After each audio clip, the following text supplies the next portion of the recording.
Boa noite, Lindomar. Consegue ouvir meu áudio direitinho? Boa noite.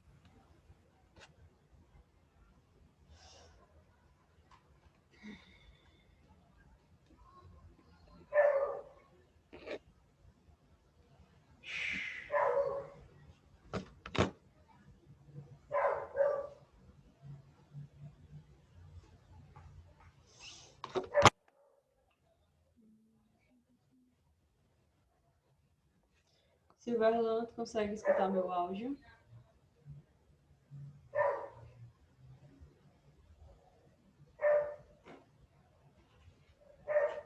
O Brenner já está pedindo passagem há algum tempo. Ele está se escalando. Boa noite, pessoal. Boa noite, senhor. Boa noite. Tá conseguindo ouvir meu áudio direitinho? Tá bom. Então, acho que tocando como Pode desligar aqui o microfone. Vou dar só 3 minutos pro pessoal entrar, a gente já começa, certo? Deixa eu ver. É isso, né? Ele tem que brigar pela vaga e o Fernando Diniz é um cara que faz essas opções pontuais. E do outro lado, o Barbieri também tenta encontrar o time mais ajustado do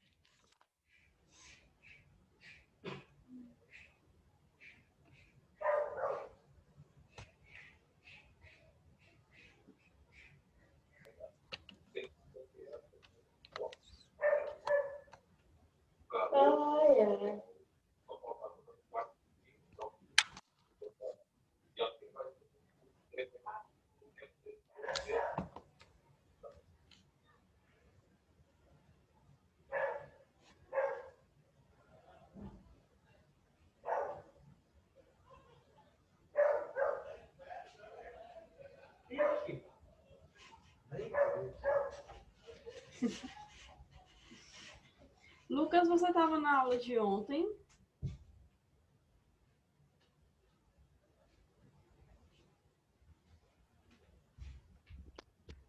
Ele tava, não. Certo, obrigada.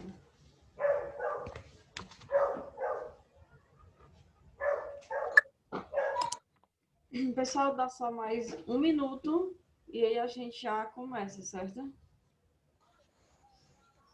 Enquanto isso, eu vou pôr aqui o slide pra gente já... Estudar lá embaixo.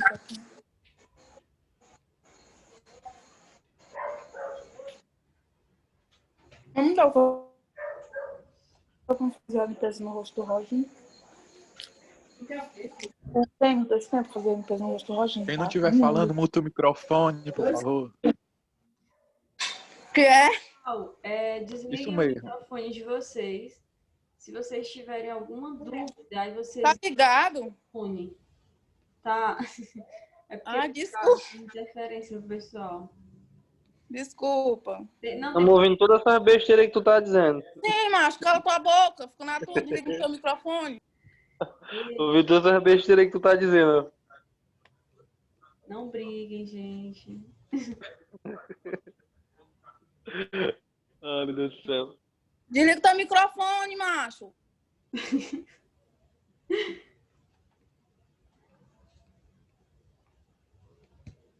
Pronto, deu certo.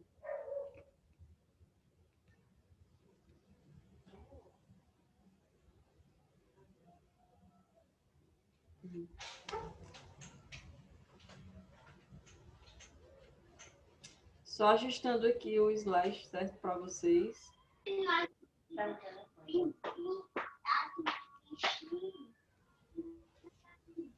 Vocês conseguem visualizar direitinho? Boa noite.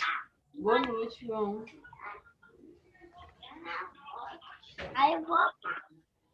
Pessoal, vocês estão conseguindo ver o slide?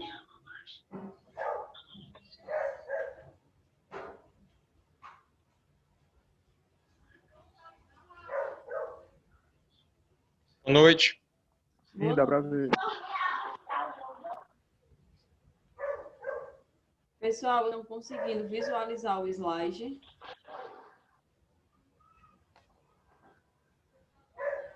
Sim, dá pra ver. Dá para ver?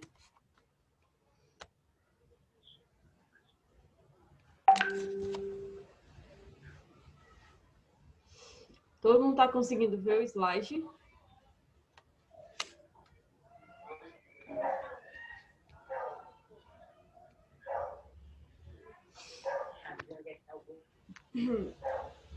Pessoal, vocês estão conseguindo visualizar o slide? Tô sim, tá tranquilo pra mim. Pronto. Mamografia, Natália Oliveira. Ótimo, obrigada. A gente vai começar, tá? Quem for entrando, vai acompanhando a aula. Bom, a gente começou a mamografia ontem. Ontem a gente fez uma introdução à mamografia, falou da anatomia das mamas, falou também da questão do câncer de mama, falou da questão do autoexame. Hoje a gente vai falar da mamografia em si, do exame de mamografia, certo? A gente vai começar a falar aí do aparelho, do mamógrafo, quais são os exames que são feitos no mamógrafo, as posições, na verdade, né? Porque o exame é um só, que é a mamografia. A gente vai visualizar quais são as posições, as técnicas que a gente faz no exame de mamografia, ok? Essa nossa aula é a aula 11, mais o slide, aquele mesmo esquema. É o slide 10. Ixi, tá passando não, peraí. Pronto. É a nossa aula 11 hoje, certo? Mais o slide é o slide 10. Como eu falei para vocês, é só vocês ir estudando pelo slide mesmo, a ordem que está o slide. Ou então, se vocês forem estudar pela aula do YouTube, vocês colocam lá aula de mamografia que vai aparecer, ok? E aqui é o nosso famoso mamógrafo, certo? O aparelho que a gente faz o exame de mamografia. O mamógrafo, ele é um aparelho móvel, certo? Ele é móvel, mas ele fica fixo na sala de mamografia. A gente tem aí atrás, com o nome mamógrafo, né? A gente tem, a gente fala que é a parte fixa. Lembrando que o mamógrafo, ele é um aparelho móvel, mas a gente fala que essa parte é a parte fixa do aparelho, certo? Aí a gente vai ter... Vocês conseguem ver o meu mouse aqui na tela? Sim. Vocês conseguem ver o meu mouse na tela? Dá para ver sim. Pronto. Eu tenho aqui, ó, a parte... Dá pra ver, professora. Ótimo. Eu tenho aqui, ó, a parte fixa do mamógrafo, certo? Que fixa o mamógrafo ao chão. Aí eu tenho essa parte aqui, ó, que eu chamo de braço. Vai ser o braço articular do mamógrafo. É essa parte aqui do mamógrafo que vai fazer com que o aparelho, ele mexa para que eu possa posicionar a mama da minha paciente, ok? Então, eu tenho a parte fixa, o braço articular do mamógrafo ou braço angular, né? A gente chama de braço articular, geralmente, certo? Aqui em cima, eu vou ter o tubo de raio-x, certo? E aqui embaixo, eu vou ter a grade, onde eu vou colocar o meu chassi, certo? Como é que funciona a radiação no mamógrafo? Vai funcionar da mesma forma que um aparelho de radiografia convencional. Da mesma forma, a diferença é que a radiação na mamografia ela é bem mais baixa do que na radiografia convencional. Porque na mamografia eu só estou querendo ver o tecido mamário, certo? Então é um tecido que eu não tenho tantos componentes no interno desse tecido e que ele seja tão denso. Então, a radiação ela é bem baixa, não necessita ser uma radiação alta. Mas acontece... Acho que esse cachorro. É da vizinha. Esse fresco tá enchendo o saco. Dá para ficar ele latindo muito alto, Ah, dá pra entender a aula. mas dá para entender. Sim, tem. Deixa eu fechar... Peraí, deixa eu fechar a porta aqui, que ele talvez melhore.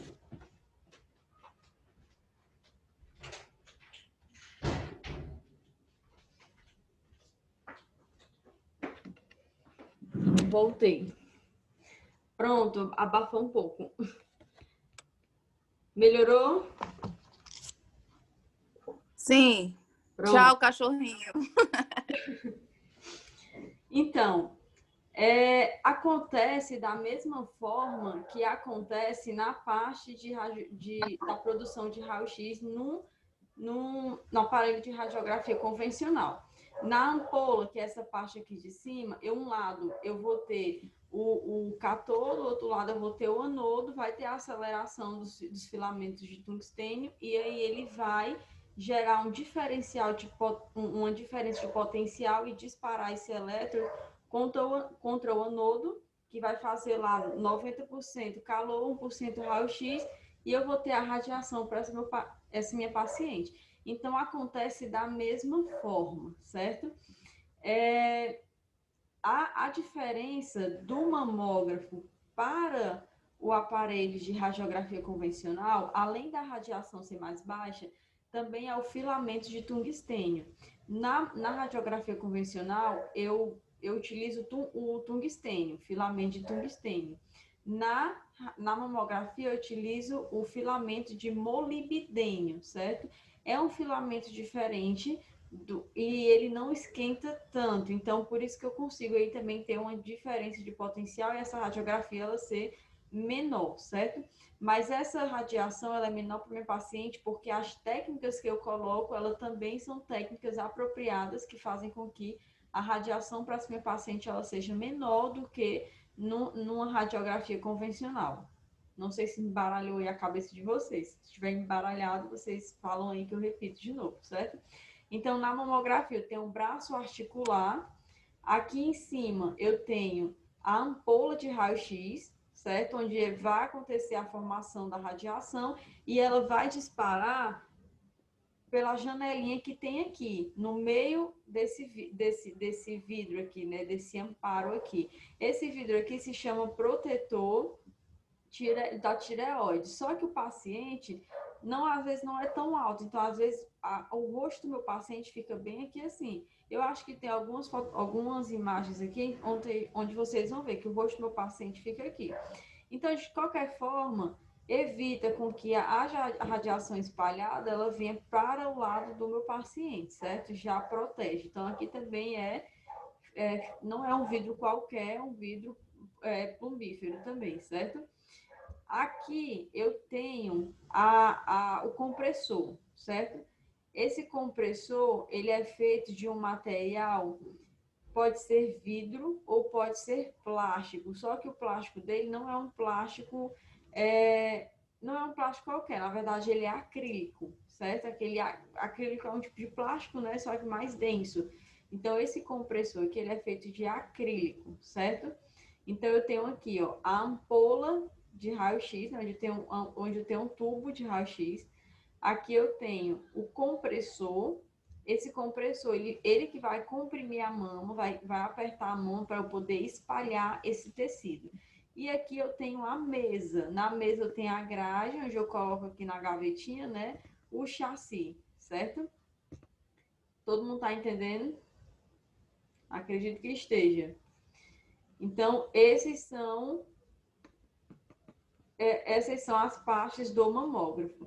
Aqui em azul, eu tenho 2 arcos. Um na vertical e o outro na região oblíqua. Eu tenho tanto de um lado como de outro. Esses arcos aqui servem de apoio para a paciente segurar, certo? Existem os posicionamentos em Ei, professor, essas aulas vão para o YouTube, vão? Hã? Essas aulas vão para o YouTube, vão? Vão sim para o YouTube. Elas estão sendo gravadas, Valeu, valeu. vão ser colocadas Beleza. lá, certo? O que a pessoa vai perguntar? Como? O que a pessoa vai perguntar, né? Agora pronto. Ah, eu já não entendi. Ó, então essas partes em azul aqui, elas são pontos de apoio para a paciente. A paciente vai fazer um exame e ela precisa ter um ponto de apoio, certo? Então ela segura, né, nesses pontos de apoio para eu conseguir posicionar melhor a mama dessa paciente, ok? Aqui em cima eu tenho uma janelinha, você tem assim, ó, 3000 nova e tem uma janelinha aqui. Essa janelinha ela fala a angulação que o aparelho está. Porque eu não falei que o aparelho ele é móvel, certo? Ele mexe para um lado e para o outro. Então, existem umas posições em que eu vou ter que mover esse meu aparelho, esse meu mamógrafo. Então, eu tenho que saber qual é a angulação que eu estou fazendo nesse mamógrafo. Então, aqui aparece a angulação que o meu equipamento está fazendo, certo? Aqui no cantinho, ó, onde está, eu estou apontando aqui com o mouse, esse cantinho aqui eu tenho os botões. Esses botões aqui, eles permitem com que eu controle a máquina do mamógrafo, né? Com que eu faça que o mamógrafo gire para um lado e para o outro e que eu faça com que o mamógrafo Professora, ele suba só uma pergunta. sim. Porque no raio-x é 99% calor e 1% raio-x. Sim, É desse mesmo jeito utilizado na mamografia ou não? do mesmo jeito, não muda nada. A produção de raio-x, que é a radiação eletromagnética, ela é produzida assim em todos os equipamentos que têm emissão de raio-x. Sempre que eu tenho a formação do raio-x, ele vai ser 99% calor, 1% raio-x, certo? Então não muda nada. A única diferença aí é que na mamografia eu vou utilizar parâmetros, né, técnicos bem menores do que na radiografia convencional. Ok? Porque uma vez um professor falou, né, a questão do 1%, porque desse 1%, tantos por cento vai ser usado para diagnóstico. A questão da mamografia é do mesmo jeito ou não? Da mesma forma. É porque acontece assim, é 99% calor, 1% raio-x. Do 1%, 10% é o que eu utilizo para diagnóstico. Da mesma forma, não muda nada no exame de mamografia. Não muda nada, certo? A única coisa que realmente muda vai ser essa questão dos parâmetros técnicos ser menor na mamografia do que no aparelho de radiografia convencional. Ok? Professora, Oi. Alguém falou? professora, Sim. tá falando aí referente ao raio-x, né? 1% e o restante calor. Quem tem Teu áudio falhou. Repete a pergunta. seio, a irradiação, ela vai... Espera ainda. Pergunta de novo, porque travou teu áudio. Tipo assim, ó. Uma mulher, né, vai fazer a mamografia e por um acaso ela tem um CA no seio. A irradiação, ela vai fazer alguma alteração? Não, não faz porque assim, o CA já é o próprio câncer de mama, né? Quando a mulher vai fazer uma mamografia, a radiação é tão baixa, mas tão baixa que ela não vai modificar nada daquela neoplasia aquele câncer, né, que aquela paciente tem, ela não vai modificar nada, certo? É uma radiação, gente, muito baixa. Então não há problema nenhum, certo? A questão, assim, faz uma pergunta, professora, é porque, assim, a gente sabe que, um exemplo, se a pessoa tem uma célula cancerígena na região da mama, as células cancerígenas vão migrar para os linfonodos da axila. Um exame de mamografia, dá para laudar ou até mesmo dá para visualizar na questão da imagem se a célula cancerígena já emigrou para o linfonodo ou não? Depende do caso, certo? Dá sim, dependendo de que forma ela esteja. Porque, por exemplo, se ela só migrou, mas ainda não fez nenhuma modificação no linfonodo, eu não vou conseguir, não vai ser perceptível. Mas se essa célula cancerígena, ela migrou para os linfonodos axilares, eu já consigo, e já teve uma modificação nesses linfonodos, ou essa célula ela já está em crescimento naquela região, então eu vou conseguir ver sim, certo? Mas o que é que acontece? Muitas vezes a gente consegue perceber algum achado, né? Algum achado mamográfico na região só das mamas, Aí, se essa paciente ela tiver alguma neoplasia, né, algum novo crescimento celular, que pode ser aí um câncer benigno ou maligno, ela vai fazer a biópsia e vai fazer cirurgia para retirada daquele conteúdo. Na hora da cirurgia, o médico verifica se aquelas células cancerígenas já migrou para os linfonodos axilares. Se tiver migrado, ele já tira os linfonodos axilares também. É por isso que muitas vezes, quando a mulher tem câncer de mama, em alguns casos o médico tira tanto a mama como tira os linfonodos da região axilar.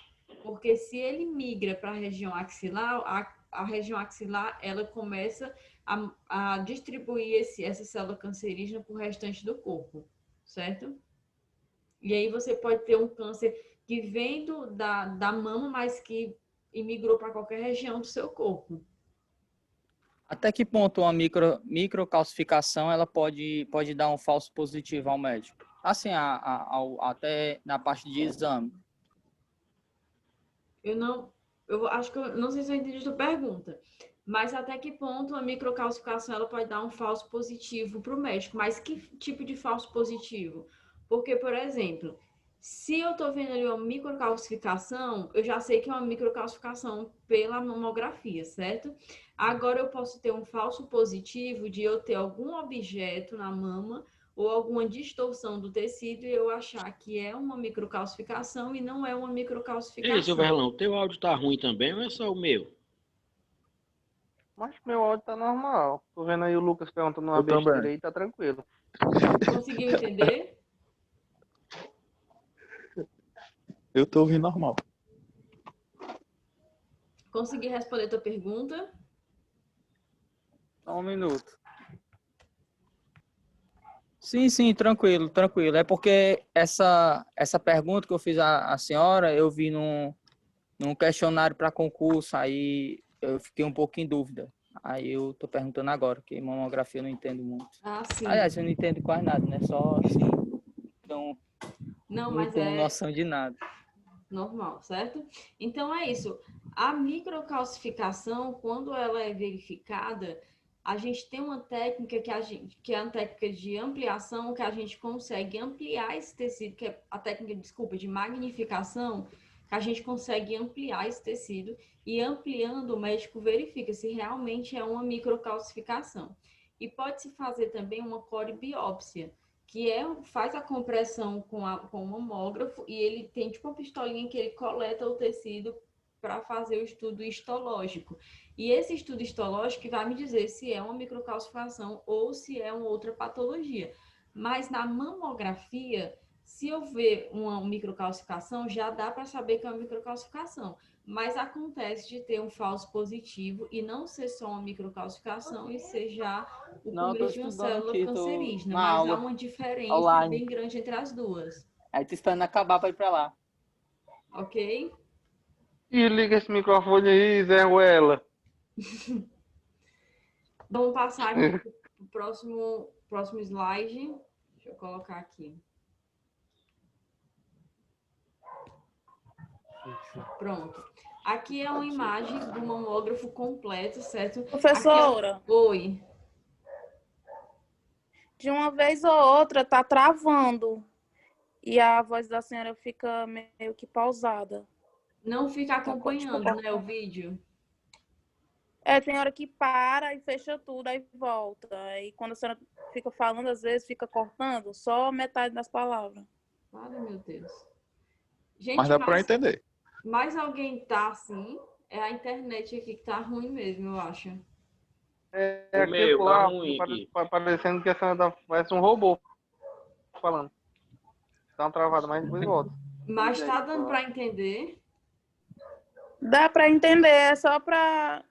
Tipo, se a gente pedir para repetir, é por conta disso, entendeu? Ah, não. É coisa de 1 segundo de atraso. Ah, sim. Mas se for, se vocês quiserem, eu fico repetindo. Pode perguntar se não entenderam ou travar que eu repito, certo? Certo. Aqui é a foto de uma sala de mamografia, do exame de mamografia, e aqui eu tenho o mamógrafo completo, né? Aí vocês veem que aqui eu tenho a parte fixa do mamógrafo, eu tenho o braço articular, vou ter aqui o tubo, vou ter aqui a mesa, eu só não tenho aqui o compressor. Eu acho que fizeram a retirada do compressor para higienização, né? Ou então para manutenção, mas o compressor ele encaixa aqui, ó, certo? Vocês estão vendo que aqui embaixo tem uns pedais? Esses pedais, eles servem para eu manipular a pressão na mama da minha paciente.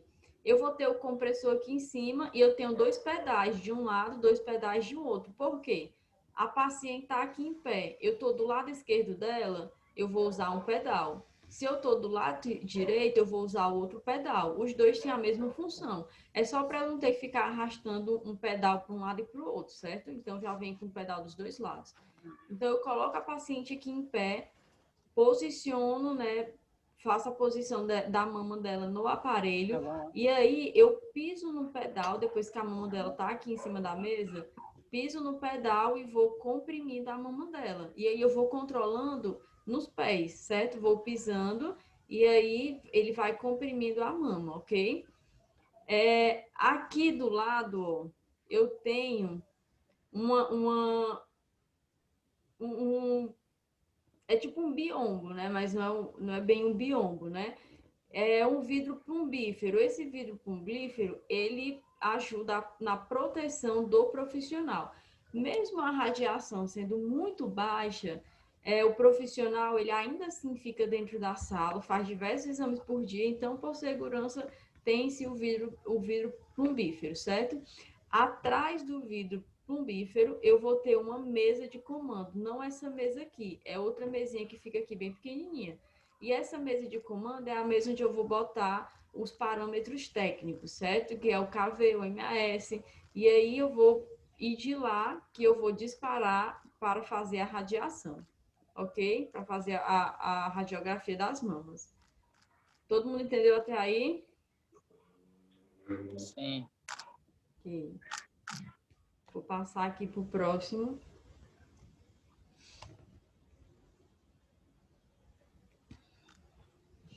E a mamografia, gente, é da mesma forma. A sala da mamografia, ela tem que ser uma sala com a parede com proteção plumbífera também, certo? Em alguns casos, às vezes, erroneamente não tem, porque é uma radiação muito baixa, mas é para ter, ok? Da mesma forma como em todos os setores de imagem, a mamografia também não é diferente. Mas por ter uma radiação muito baixa, alguns cantos não tem, mas o certo é seguir essa norma de ter as paredes plumbíferas também. Aqui eu tenho a profissional, certo? Posicionando a paciente. Aí, da mesma forma, tá vendo que eu falei para vocês que aqui tem a proteção de tireoide, mas ela não protege? Que a paciente aqui não é alta. Então, ela fica praticamente na cabeça da paciente, certo? Ai, Natália, vai proteger o quê aí? Protege da mesma forma. Porque a radiação espalhada, quando ela vem assim, ela não atinge tanto o paciente, porque ela já é barrada por esse vidro plumbífero, certo? Se vocês prestarem atenção também, lembra que eu falei aqui do compressor? Ó, ela já está comprimindo a mama. Eu tenho aqui 3 marcações, que são o que a gente chama de meia-lua. Essas meia-luas, né, ela tem a função também de centralizar a mama, certo? Eu tenho que centralizar a mama da paciente e o mamilo. Porque se eu posiciono o mamilo, a mama de qualquer jeito, e o mamilo ele fica debaixo do tecido da mama, esse mamilo ele vai fazer uma sobreposição na imagem e essa sobreposição ela pode dar um falso positivo para o meu paciente. Tá? Deixa eu voltar aqui. Ai, meu Deus. Ela pode dar um falso positivo para o paciente, certo? Eu achar que é alguma patologia que tem na mama, mas na verdade é só a sobreposição do mamilo. Então, essas meia-lua que tem aqui, elas me ajudam a centralizar a mama e a centralizar o mamilo. O mamilo ele tem que estar apontado para frente, não pode estar para cima nem para baixo, tem que estar retinho, apontado para frente, certo? Existem muito a polêmica da questão de, no exame mamográfico, a paciente ter que usar o protetor de tireoide. É preciso? Bom, a gente tem uma questão em pauta muito grande disso, né? Que se é preciso ou não. O que é que acontece? A radiação na mamografia ela é uma radiação muito baixa. E muitas vezes o protetor de tireoide, ele atrapalha na minha imagem. Por quê, ó? De novo, peraí. O que é que acontece?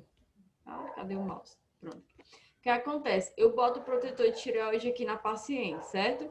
A radiação, ela tá vindo assim, ó. Esse protetor de tireoide, às vezes ele pega até aqui o colo da paciente. E ela pode atingir um pedaço e prejudicar aqui na parte do exame da mama, certo? Então, o protetor de tireoide, muitos profissionais falam que não é tão necessário, outros profissionais falam que é necessário sim. O que é que acontece? Na literatura, vem dizendo que é para a gente usar o protetor de tireoide na paciente. Mas nos estudos práticos, a gente vê que não há tanta necessidade de utilizar o protetor de tireoide nessa minha paciente, certo? Mas não é errado. Não é errado se eu colocar o protetor de tireoide. Também não é errado se eu não colocar.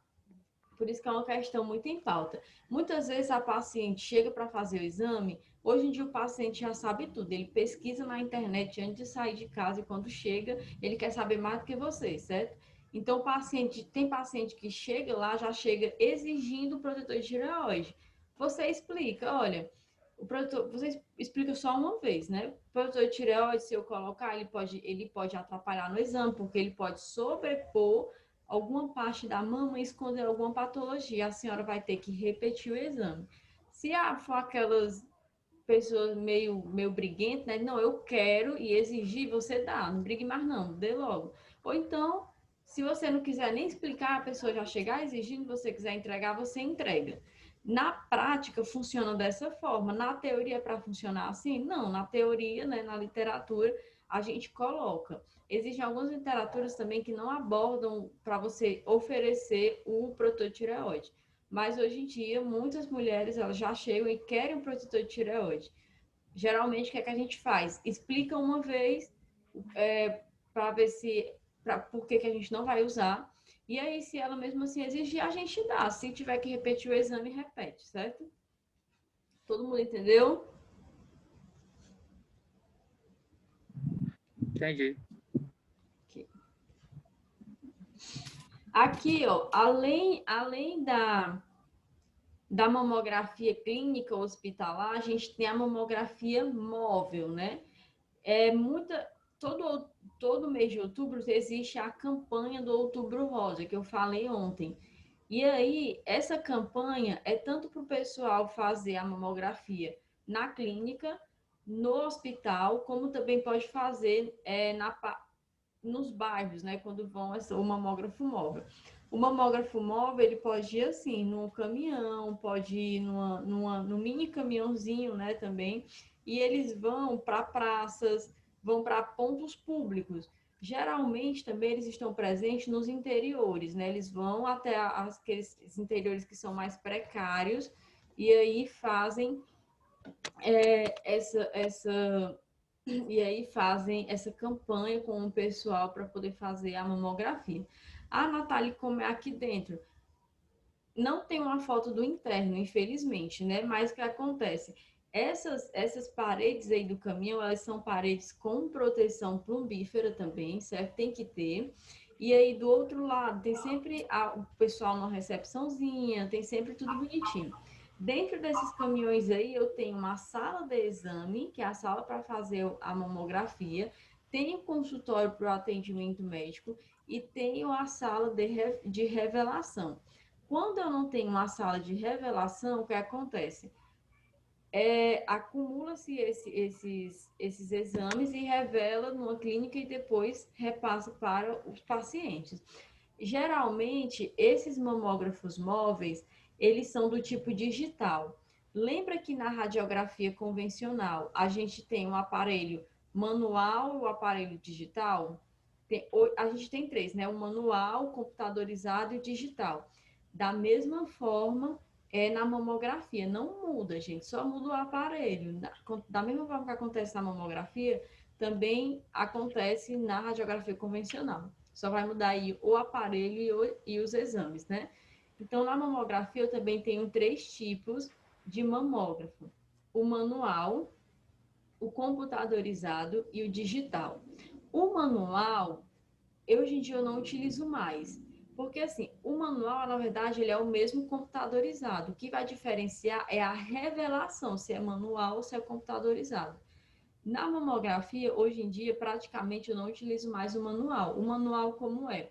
É aquele que tem as colgadurazinhas, que eu ponho na água, no revelador, no fixador, na água, e depois eu boto lá para secar a película. O manual também é aquele em que da processadora, pode ser da processadora automática, que eu pego as películas, coloco na processadora, que a gente também chama de manual, e a processadora ela faz o processo automático e me devolve a película do outro lado, que é o que a gente faz na câmara escura, certo? Isso aí é raro fazer hoje na mamografia, mas existem alguns hospitais que ainda fazem dessa forma. Um deles é o Frostinha do Antônio Bezerra, se eu não me engano, ele faz esse tipo de exame com a revelação computadorizada. E de Fortaleza, que eu conheço só ele, mas alguns interiores também fazem essa revelação computadorizada, que eu coloco, computadorizada não, da processadora automática, né, que eu coloco e ela faz a revelação completa e me devolve a película do outro lado. Na mamografia, hoje em dia eu utilizo geralmente 2 tipos, ou a computadorizada ou a digital. O que é que acontece? A computadorizada, eu uso o cassete. Existe, gente, uma diferença de chassi para cassete. Ah, não é tudo a mesma coisa? Não, não, existe uma diferençazinha. O chassi é aquele que eu abro e tem uma película dentro. E essa película eu tiro para fazer a revelação na câmara escura. Esse é o chassi. O cassete, eu não preciso abrir. Ele tem como se fosse um chipzinho que ele bipa no meu computador e o computador revela essa imagem para mim, certo? Essa é o cassete. Então, o cassete é o que eu utilizo na mamografia computadorizada. Computadorizada, vocês lembram logo do computador. Boto lá o cassete, faço a exposição, vai sensibilizar o fio, vai sensibilizar a parte da placa, porque não vai ser película no cassete, vai ser uma placa. Vai sensibilizar a placa, é uma placa de fósforo. Retiro o cassete, levo para o meu computador. Aí ele tem um chipzinho que eu bipo no computador. É tipo aquelas maquininhas de supermercado, né? Só que ela é grande. Então eu coloco o meu cassete, ele bipa, o computador faz todo o reconhecimento da imagem e começa a revelar a imagem no computador. Se eu quiser colocar essa imagem no CD, eu coloco, mas se eu quiser revelar, eu também revelo. Tem lá a opção para eu revelar e ele vai e revela numa película. Mas essa película que ele revela não passa por esse processo como se faz da câmera escura. Ele é como se fosse uma impressão daquela imagem, certo? O que é que acontece? Na mamografia digital, eu não utilizo nem chassi, nem cassete. Acontece da mesma forma que acontece no aparelho digital de radiologia convencional.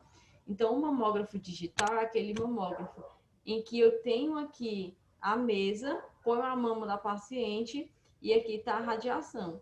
Assim que ela passa pela mama e sensibiliza a imagem no filme não, desculpa, na placa, automaticamente essa imagem já vai para o meu computador. Então, eu não utilizo nem o chassi, nem o cassete. Essa imagem que é sensibilizada na hora da mama, ela já vai direto para o computador, certo? Vocês conseguiram entender? Deu para entender. Professora, fazer uma pergunta. Sim. Até que ponto uma paciente com muito tecido adiposo na mama pode atrapalhar na questão de fazer o exame, se ou não? Ou não atrapalha em nada? Até que ponto um paciente o quê? Até que ponto uma paciente com muito tecido adiposo na mama pode atrapalhar para fazer o exame de mamografia?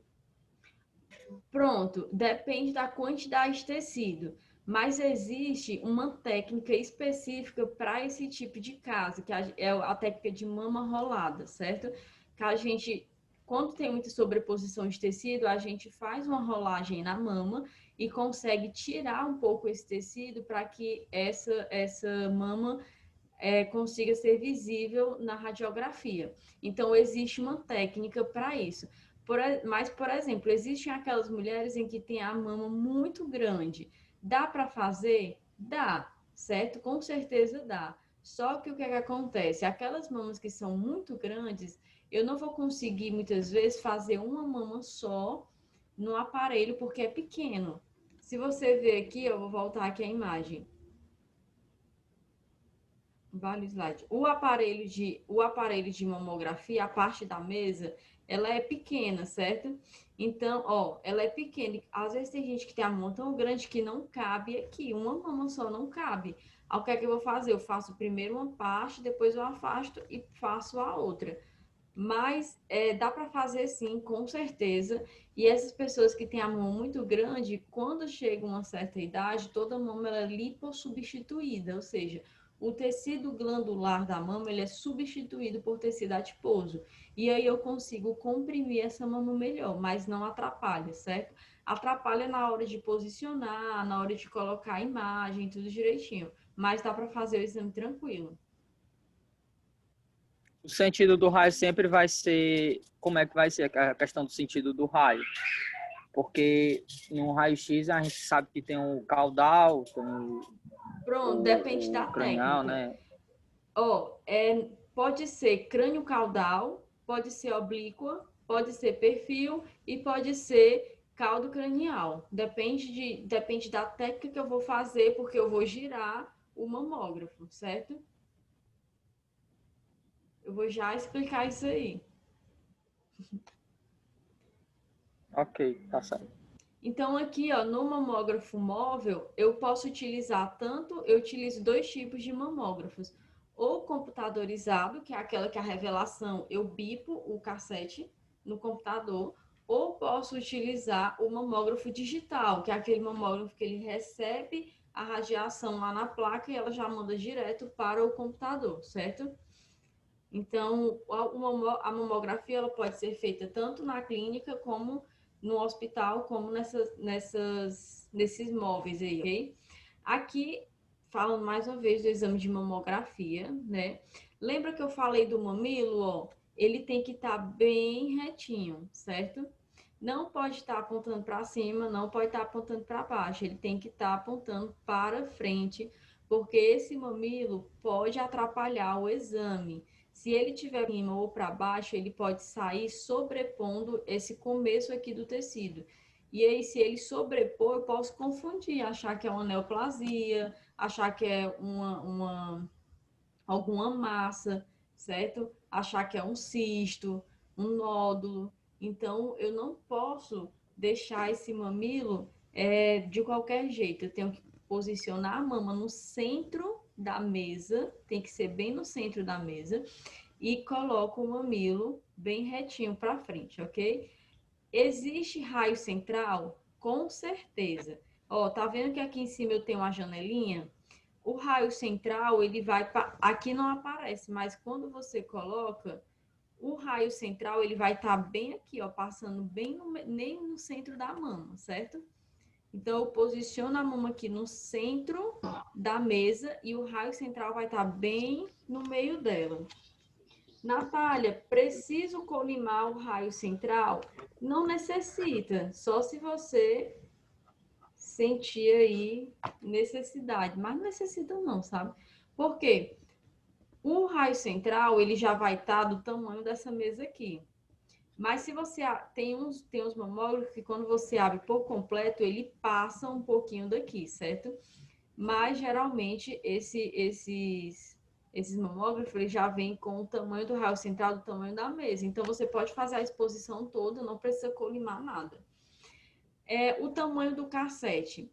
O tamanho do cassete, né, ou do chassi, dependendo do mamógrafo, que eu vou utilizar aqui na paciente, vai ser o 18 por 24 ou o 24 por 30. Existem dois tamanhos de chassi. Natália, qual tamanho eu uso? Depende do equipamento. Esse equipamento aqui, ele recebe os dois tamanhos, mas tem equipamento que só recebe um tamanho e tem equipamento que só recebe o outro. Por exemplo, tem equipamento que só recebe o chassi de tamanho 24 por 30 e tem equipamento que só recebe o chassi 18 por 24. E tem equipamento como esse daqui que recebe os dois chassis, ok? Professora, na tomografia, a professora falou que vai ter uma pequena diferença na questão da marca dos aparelhos, que é a Gradiente, tem Siemens e outras marcas.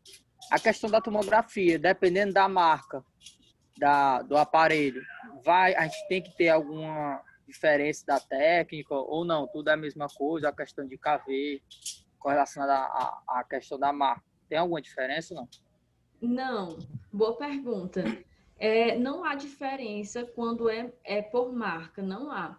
A diferença é quando eu tenho um mamógrafo digital e um mamógrafo computadorizado. Por quê? O mamógrafo digital, ele consegue me dar uma riqueza de imagem. Então, eu posso colocar menos radiação, bem menos ainda do que eu já coloco, certo? No mamógrafo computadorizado, eu já tenho que expor a paciente um pouco mais. No digital, não. Digital já expõe bem menos, porque ele capta com uma riqueza bem maior. Então, você precisa ter essa questão de saber a diferença de acordo com o aparelho, se é digital ou se é computadorizado. Mas por marcas, é tudo a mesma coisa, certo? O que vai diferenciar é só o formato do mamógrafo mesmo. Por exemplo, no primeiro mamógrafo, lembra que eu falei que tinha uma janelinha que me dizia qual era a angulação? Nesse mamógrafo aqui eu não tenho a janelinha, mas eu tenho aqui do lado, ó. Onde está o meu mouse aqui do lado, ele tem mostrando uma seta e mostrando a angulação quando eu girar esse meu mamógrafo. Então, são algumas coisas nos aparelhos que mudam na parte estética, certo? Mas na questão de KV e MS das técnicas, a diferença mesmo é quando eu tenho um digital e um computadorizado. Ok?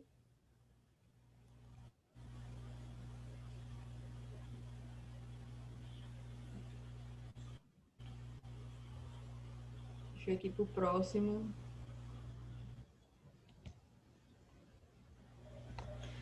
E a indicação da mamografia, né? Eu achava que tinha outra imagem. A gente está falando de mamografia e quais são as indicações para se fazer esse exame. As indicações sempre vão ser o quê? O rastreamento de um possível câncer, né? Quando se tem alguma suspeita que a paciente possa ter câncer de mama ou quando ela já tem o câncer de mama, está fazendo tratamento e eu vou fazer o acompanhamento da paciente. Ela está indo lá só para fazer o acompanhamento, né? Então, pode ser, as indicações são dessas duas formas. Ah, Natália, mas eu estou sentindo algo estranho nos meus seios. Eu preciso ir, mesmo sabendo que não é suspeita de câncer. Gente, tudo que você sente diferente nas mãos é suspeita de alguma patologia. E essa patologia remete logo a uma suspeita de um possível câncer. Então, por isso que a indicação é para rastreamento de câncer de mama, né? Por suspeita de algum câncer de mama. E quando eu tenho um acompanhamento de algum câncer, certo? Então, as indicações da mamografia é Professora, Oi. a minha mãe tem uma conhecida que ela tá com CA no seio e tá na axila. É um nível bem avançado com axila ou não? Ou é tipo, ela quando tem no seio, automaticamente ela já vai direto para axila? Pronto. O que é que acontece? Depende muito, né? Porque existem cânceres de mama em que ele tem um câncer ali e já vai para a axila. E tem outros cânceres de mama que são bem mais agressivos, mas eles não migram para a região axilar. Então, não necessariamente o câncer dela estar na axila é um Tá câncer. cortando. Eu vou repetir. Ó, não necessariamente pelo câncer dela estar na axila é um câncer grave, mas é uma questão grave também, porque se a neoplasia dela, se a célula cancerígena dela migrou para os linfonodos axilares, provavelmente esse linfonodo, esse câncer de mama, ele pode ser levado para outras regiões do corpo, certo? Aí o que acontece? Tem gente que tem câncer de mama que é muito mais, bem agressivo, mas o câncer não migra para a axila, então ele é muito relativo. Tem gente que tem câncer de mama, migra para a região axilar, migra para os linfonodos axilares e consegue fazer toda a retirada e não causa nenhum problema. Já tem gente que tem câncer, é muito agressivo nas mamas, mas ele não migra para nenhum linfonodo axilar. Mas é um caso já é um caso preocupante quando ela tem câncer de mama e mais preocupante ainda quando migra, sim, para os linfonodos axilares. Porque se chegou nos linfonodos axilares, esses linfonodos, eles podem carregar esse câncer por qualquer região do corpo, porque essa célula cancerígena, se está dentro do sistema linfático, ela pode cair dentro do sistema sanguíneo. E aí o sistema sanguíneo, ele distribui isso para qualquer região do corpo, o que a gente chama de metástase, né? Ela tem um câncer de mama e depois esse câncer apareceu em outro órgão, que aconteceu o quê? Uma metástase. Ok? Normalmente, professora, a metástase vai para o pulmão, é? Metástase pode ir para qualquer região do corpo. Mas assim, na teoria, na maioria das vezes eles vão para o pulmão, né? Mas geralmente eles podem passar para a região do pulmão, certo? Quem tem câncer de mama pode ir para a região... Oi?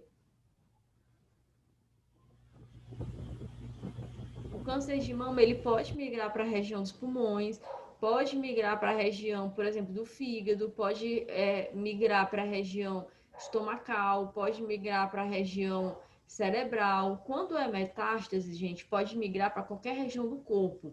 Mas é comum que a pessoa também, comum assim, né? Geralmente acontece da pessoa ter câncer de mama e a primeira migração dela ser para a região pulmonar. Mas quando é metástase, pode ser qualquer parte do corpo. Consegui responder a tua pergunta? Sim, respondeu. Ótimo. É porque, professora, Oi, deixa eu perguntar outra coisa. pode perguntar. Porque assim, meu sogro, Sim, ele fez uma cirurgia, né? Tirou um tumor da bexiga e um rim. Aí ficou fazendo acompanhamento. Aí agora ele foi fazer a segunda cirurgia e o câncer generalizou. Tem no pulmão, no estômago, na bexiga. O que é o maior, né? Que nasceu maior foi na bexiga. Enfim, quando a pessoa está no estado avançado já de CA, ela tende a ficar estressado, ter transtornos, alguma coisa assim ou não? o que é que acontece? E no caso ele já teve metástase, né? O que é que acontece? Cada organismo responde de um jeito diferente. Tem gente que depende da onde esse câncer está atingindo, depende de qual região esse câncer está atingindo.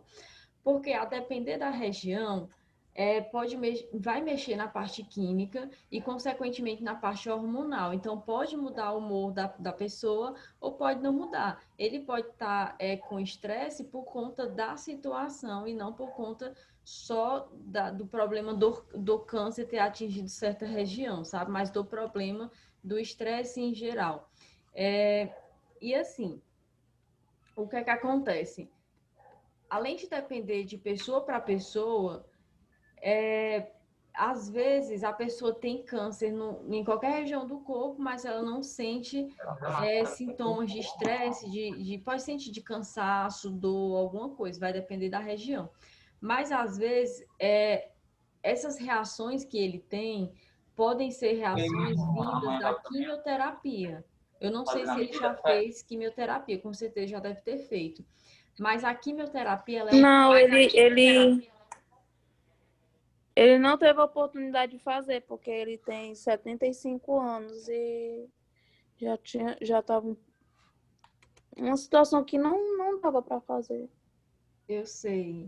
Mas, assim, era para ter feito, né? Mas dependendo da avaliação do médico aí, pode ser que, dependendo do caso dele, se for um caso grave em que a quimioterapia ela não vai adiantar tanto e do avanço desse câncer, então realmente é, pode ter sido escolhida essa opção. Mas em todos os casos sempre se realiza a quimioterapia porque ou ela melhora ou ela ameniza, certo? E o que é que acontece? A quimioterapia, que é esse coquetel de medicamentos, ele faz com que o paciente ele tenha diversas reações. No caso dele, ele pode estar com esses sintomas por conta da situação dele estar passando por essa situação, entendeu?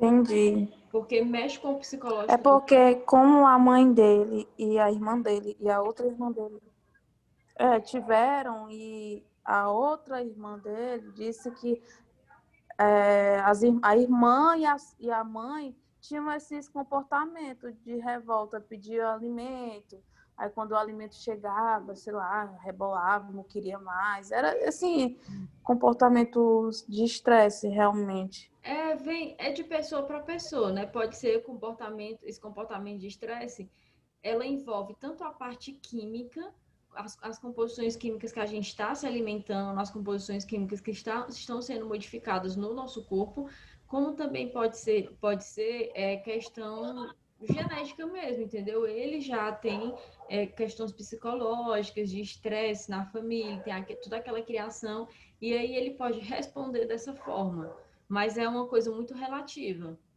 Certo. Ok. ok? Professor, no câncer de mama é feito radioterapia ou quimioterapia? Ou os dois?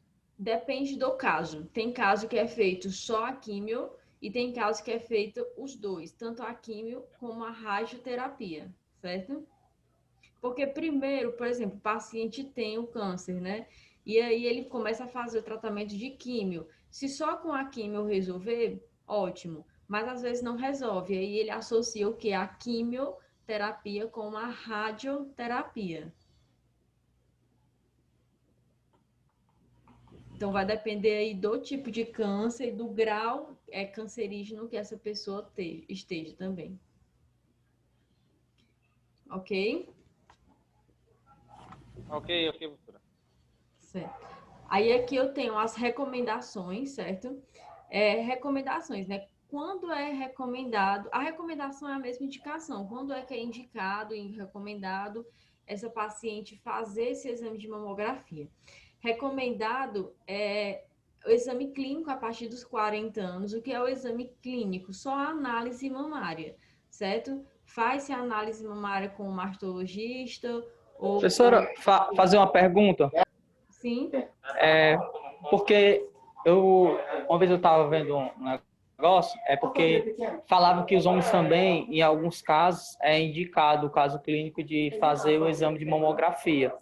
Isso raramente acontece, ou dependendo da idade do homem, até mesmo a questão familiar, da genética, pode acontecer de fazer, né? Pronto, é o que eu falei na aula de de ser ontem. recomendado para ele fazer. Pronto, eu falei isso justamente na aula de ontem. Que o homem, a campanha do Outubro Rosa, por exemplo, ela é voltada para o público feminino, mas é recomendado que o público masculino também faça. Porque o homem, ele também pode ter câncer de mama, porque o mesmo conteúdo que tem na mama da mulher, tem na mama do homem. A diferença é que na mama da mulher, ela cresce, ela desenvolve, porque precisa fazer a produção do leite, e no homem não se desenvolve, fica lá murchinho, certo? Só que existem as mesmas glândulas, então existe sim um risco do homem ter câncer de mama. Tem homens que têm câncer de mama, mas é uma proporção muito pequena relativa às mulheres. Muito pequena mesmo, é um percentual muito baixo, mas acontece. Então, é para os homens fazer sim câncer de mamografia. Só que como é uma doença que atinge mais as mulheres e quase não atinge os homens, então a campanha sempre foi voltada para o público feminino e aí os homens quase não fazem o exame de mamografia. Quando é que o homem vai fazer? Quando já tem um problema muito grande e aí ele vai procurar um médico para fazer o exame, o médico recomenda ele fazer a mamografia.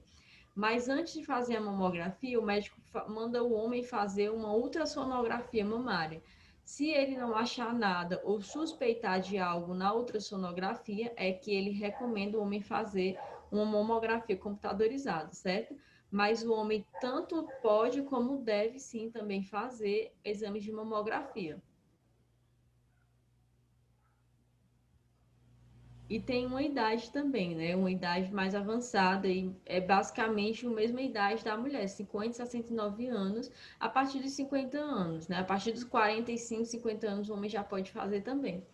Na mulher, eu faço o exame clínico a partir dos 40, que é aquela análise das mamas com o mastologista e tudo, mas o exame de mamografia, a mulher só pode realizar a partir dos 50 anos. Existem algumas recomendações que falam que a mulher pode fazer o exame de mamografia a partir dos 45 anos. E aí, Natália, como é que eu vou saber se é a partir dos 45 ou a partir dos 50? Você pode fazer um acompanhamento médico. Você vai no médico, aos 45 anos, o médico vai lhe recomendar se você já precisa ali fazer uma mamografia, certo? Ou se você pode esperar mais um pouco.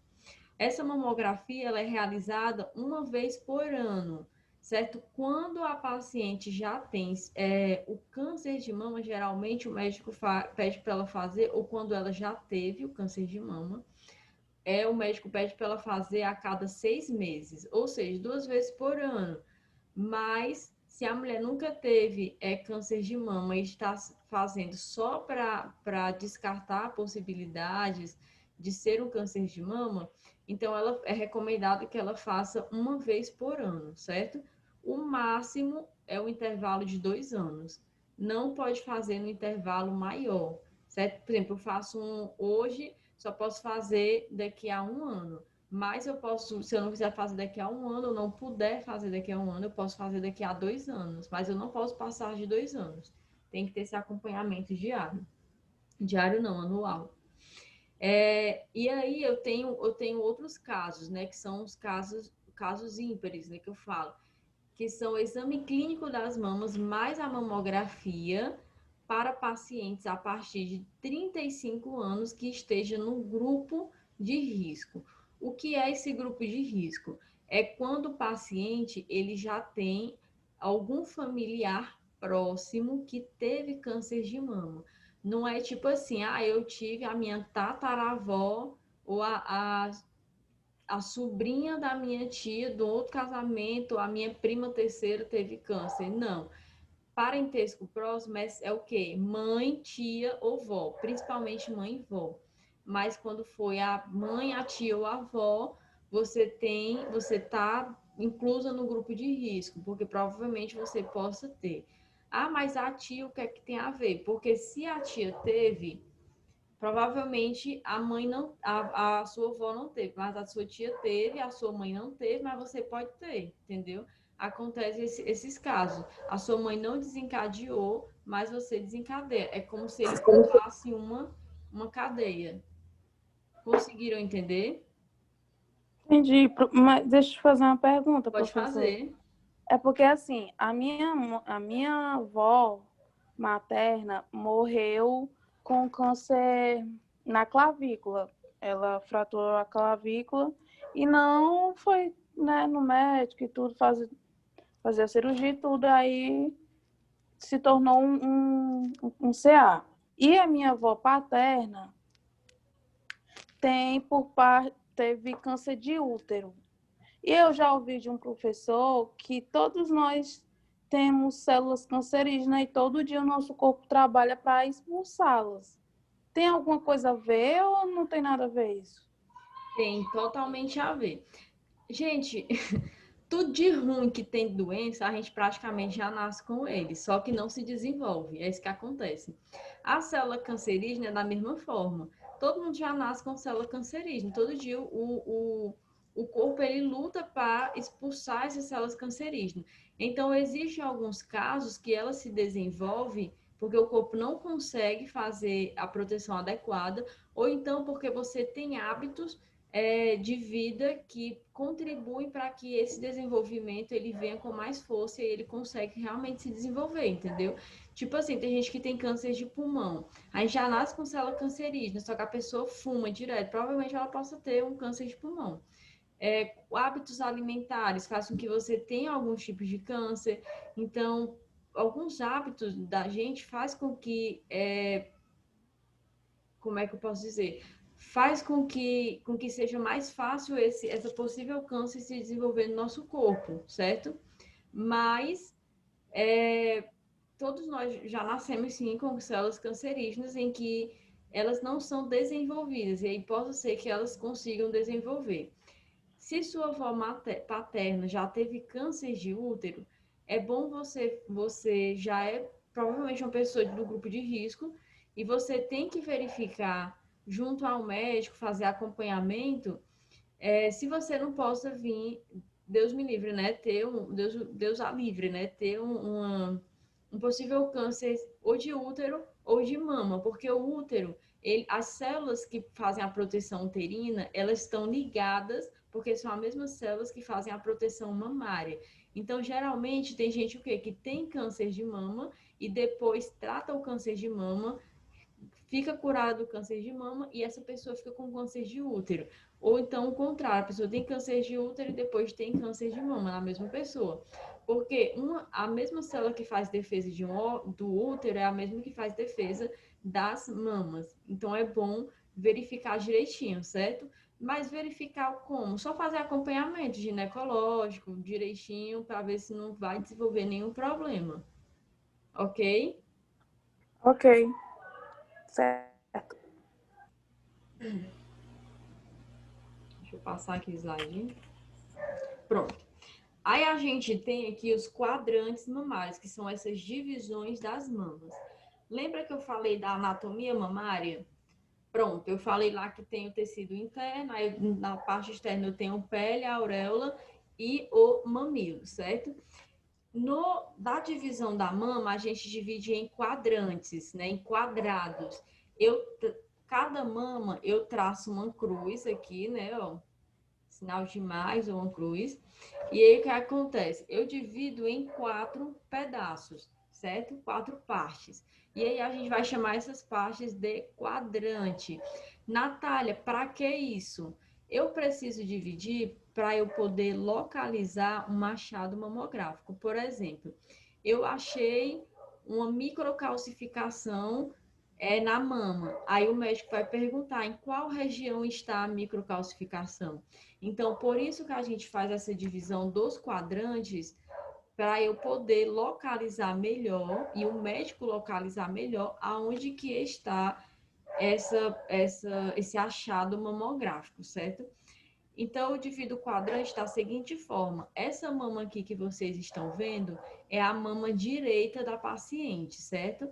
Então, eu traço um sinal de mais, uma cruz, e vou começar lá perto da axila. Aí eu vou dizer aqui, ó, quadrante superior lateral da mama esquerda. Esquerda não, gente, desculpa, é a mama direita. Quadrante superior lateral da mama direita. Quadrante superior medial da mama direita. Quadrante medial da mama direita. E quadrante inferior lateral da mama direita. Isso daqui não tem erro, certo? Os dois de cima são superiores, quadrantes superiores. Os dois de baixo são quadrantes inferiores. Os do lado são laterais, os do meio são mediais. Então, você só vai seguir nessa ordem. É difícil?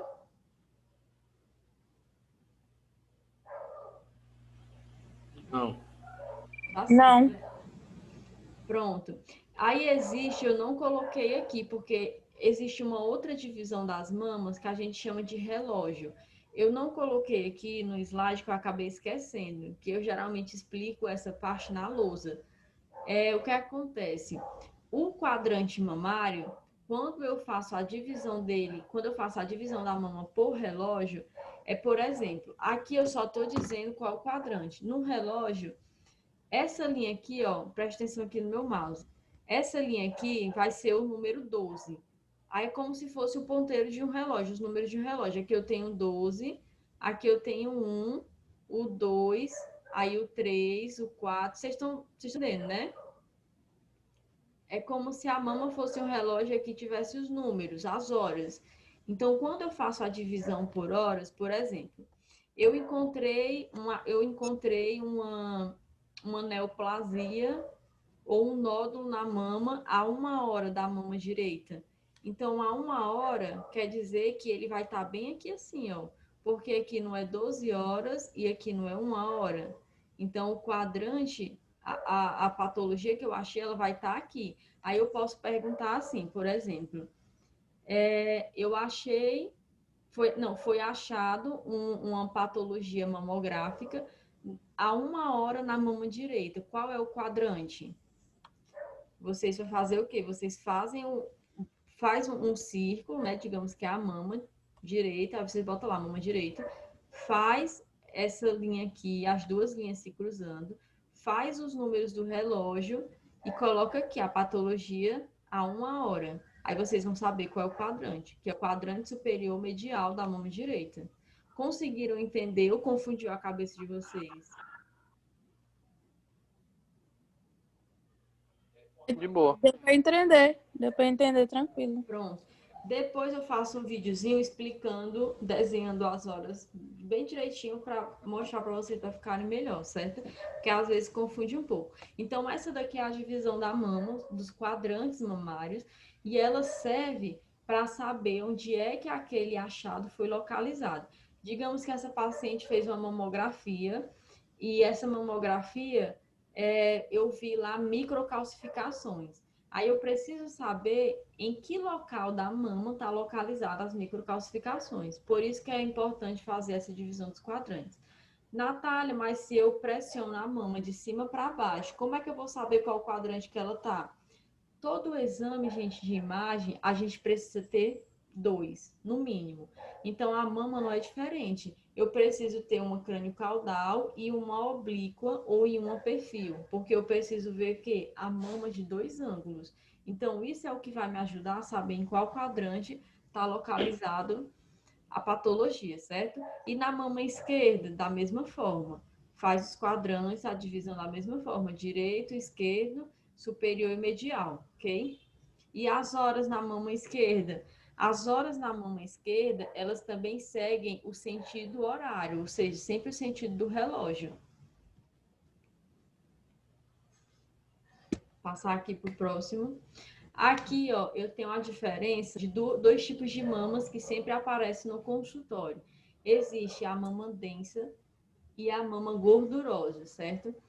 A mama densa é quando eu tenho o quê? No tecido interno dessa mama, eu tenho ainda tecido glandular. O que é tecido glandular? São as glândulas mamárias, elas ainda estão o quê? Densas. Com o passar da idade, com o passar dos anos, a partir dos 40, dos 45 anos, toda essa mama ela vai ser substituída por gordura, certo? O tecido interno da mama ela começa a ser substituído por gordura. Aí é o que a gente chama de mama lipossubstituída. Lipo que vem de gordura e substituída por conta da troca, da substituição, certo? Então, eu classifico essas mamas de duas formas. Ou ela é uma mama densa, ou ela é uma mama não densa. A mama não densa pode ser chamada também de mama gordurosa. Tá vendo a diferença? Ó, eu não vejo nada dentro da mama. E aqui eu já vejo uma parte densa. Essa parte densa tem que ter cuidado, porque às vezes não é nenhuma patologia, é só o tecido da paciente que ainda está denso. É por isso também que a gente não realiza mamografia em pacientes jovens. Por quê? Porque na paciente jovem, eu ainda vou ter o tecido mamário totalmente denso, então vai sair dessa forma aqui. Eu não vou conseguir identificar patologias nessa minha paciente, só se for uma patologia muito grave, certo?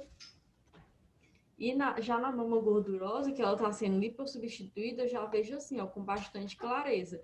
Se tiver alguma coisa densa, radiopaca nessa mama, já não é tecido glandular, já é o quê? Alguma patologia que eu encontrei na paciente. Valeu. Todo mundo conseguiu entender? Obrigada.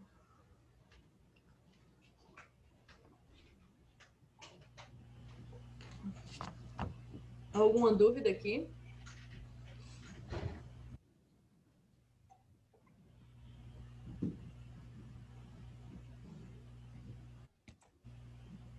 Vamos passar aqui para o próximo. A gente vai entrar na questão dos exames, certo? Nos exames de mamografia, eu tenho as incidências básicas e as incidências complementares. As incidências básicas, elas são duas. Eu tenho a crânio-caudal, que é essa primeira imagem aqui, e tenho a médio-lateral oblíqua, que é essa segunda imagem aqui, certo? Essas são as incidências básicas. Sempre que chega uma paciente para fazer mamografia, ela tem que fazer essas duas.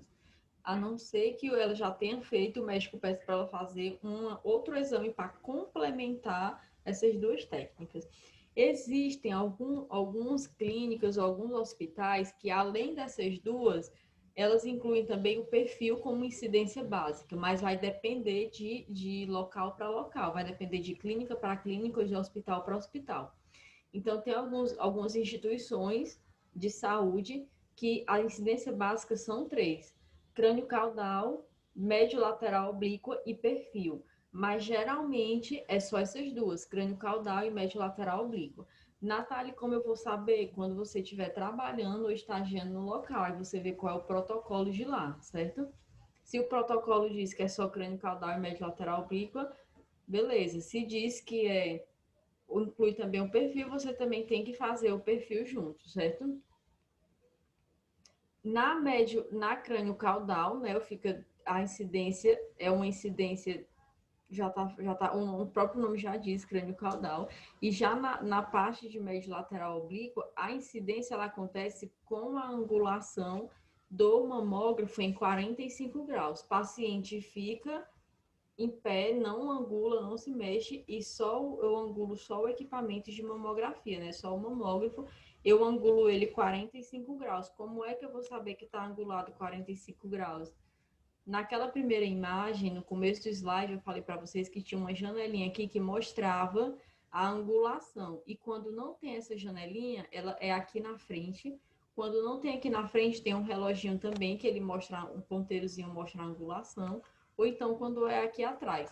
Mas todo mamógrafo tem que ter esse painelzinho que vai mostrar a angulação do equipamento, certo? Então, a crânio-caudal, o equipamento não tem angulação, na médio lateral oblíqua tem angulação de 45 graus. Essas são as incidências complementares. Já as incidências básicas, desculpa, já as incidências complementares, eu trouxe para vocês 7 incidências complementares. Tem o perfil absoluto, tem uma compressão seletiva, magnificação, mama rolada, Cleópatra, clivagem e equilode, certo? A gente vai ver cada uma delas. No perfil absoluto, diferente da oblíqua, o equipamento eu faço uma angulação de 90 graus. Na oblíqua ele faz 45, no perfil ele angula um pouco mais e fica 90 graus, certo? É um perfil absoluto que a gente chama. Alguns técnicos, né, de radiologia chamam, aqueles bem antigões, chamam a médio lateral oblíqua de perfil e esse aqui de perfil verdadeiro ou perfil absoluto. Mas para não confundir a cabeça, a gente faz o quê? Médio lateral oblíqua, porque realmente é uma oblíqua, e essa daqui chama perfil ou perfil absoluto, certo? Sempre esse perfil absoluto, a radiação, né, a incidência, ela vai vir médio lateral. Ela não vem látero-medial, porque o equipamento fica mais difícil de posicionar. Então, a gente coloca a posição da mama na paciente, da mama da paciente, e a incidência ela vai vir da região medial para a região lateral. Então, vocês podem falar o quê? Perfil médio lateral. Alguém ia perguntar alguma coisa?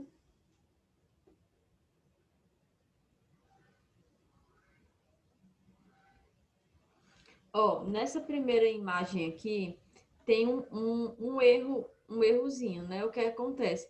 Lembra que eu falei que o mamilo tem que estar projetado para frente? O mamilo dela está projetado, porque aqui também é um perfil, então não vai ficar totalmente retinho.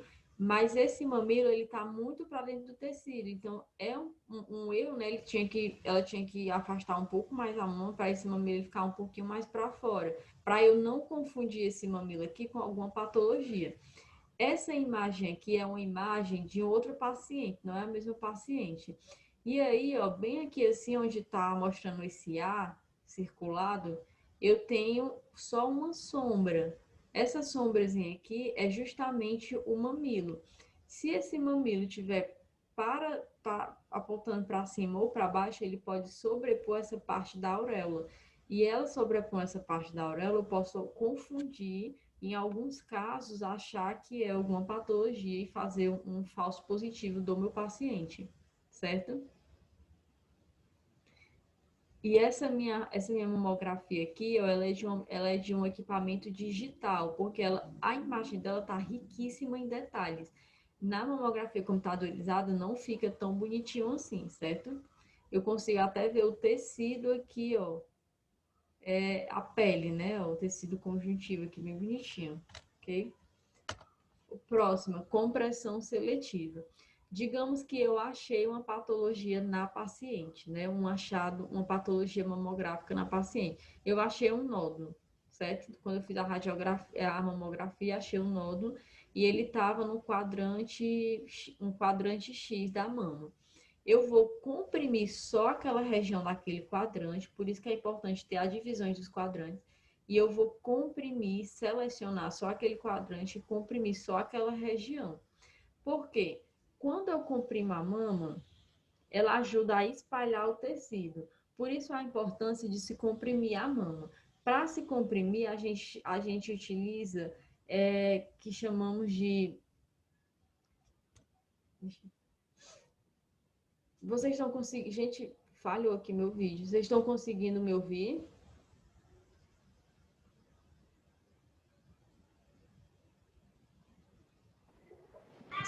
Eu tô. Às vezes fica travando, mas dá pra, Pronto. Não é tá dando porque... para acompanhar. Pronto, é porque travou aqui. Mas voltou. Eu falando, a imagem travou. Pronto. A compressão, ela é importante porque ela ajuda a espalhar o tecido da mama e eu consigo verificar melhor se não há nenhuma patologia naquela mama. Por isso que precisa comprimir.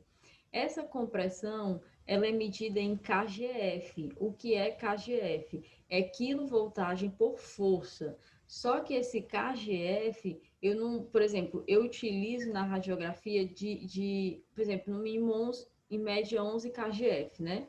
Em média não, eu utilizo de 11 a 18 kgf. Digamos que eu coloco 11 kgf na paciente.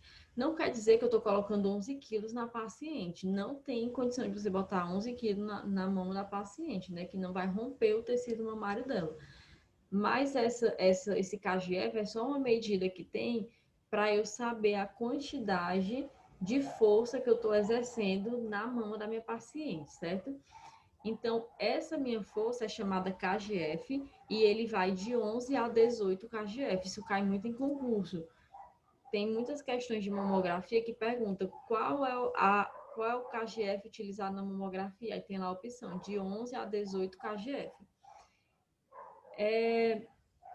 O que é que acontece? Qual a quantidade que eu vou utilizar? Eu vou colocar assim qualquer quantidade de kgf? Não. Vai depender da mama da minha paciente. Se a mama da paciente ela já for totalmente lipossubstituída, ou seja, já for uma mama totalmente molinha, então eu consigo comprimir mais ainda a mama dessa minha paciente. Mas se ela ainda for uma mama um pouco densa, eu não vou conseguir comprimir tanto. Então eu vou saber na hora que eu manipular a mama da minha paciente no equipamento, certo? Eu vou saber de visualizar e de tocar no meu paciente para colocar no equipamento, para posicionar. Então, eu já vou ter noção se aquela mama eu posso comprimir mais ou posso comprimir menos. Às vezes a paciente se incomoda, muitas vezes, né? Quase todas as vezes. A paciente se incomoda com a pressão que é exercida na mama, mas você não pode deixar se levar pela questão da dor da paciente, porque às vezes comprime um pouquinho, a paciente já está reclamando, mas você tem que saber qual é o necessário para colocar na paciente e explicar para a paciente o porquê que você está colocando aquela quantidade de força na mama da paciente, certo? Que é para espalhar o tecido, para eu conseguir visualizar bem a mama dela e ela não ter que repetir o exame. Quando você fala que a paciente pode repetir o exame, ela já vai deixar você fazer tranquilo, porque ela não quer repetir o exame porque é doloroso, incomoda. Tem paciente que não sente nada, mas a maioria sente, certo? Na compressão seletiva é a mesma forma. Eu vou utilizar também a questão da força para espalhar essa região do tecido. E essa força também vai ser medida em kgf, de 11 a 18 kgf. A única diferença é que eu troco o compressor. Lembra que o compressor normal é um quadrado assim? Na compressão seletiva, eu retiro aquele compressor e coloco esse daí, que é só, como está mostrando na segunda imagem aqui, ó. É só redondinho assim, é bem pequeno. Ele só comprime uma região da mama. É mais doloroso porque a força que ele está exercendo não está sendo distribuída na mama toda. Está sendo colocado só em uma parte da mama. Então, a paciente ela vai sentir mais desconforto, vai sentir mais dor, certo? E aí ele consegue, quando eu faço uma compressão seletiva, ele consegue espalhar mais ainda só o tecido daquela região e eu consigo visualizar melhor aquela patologia que eu encontrei.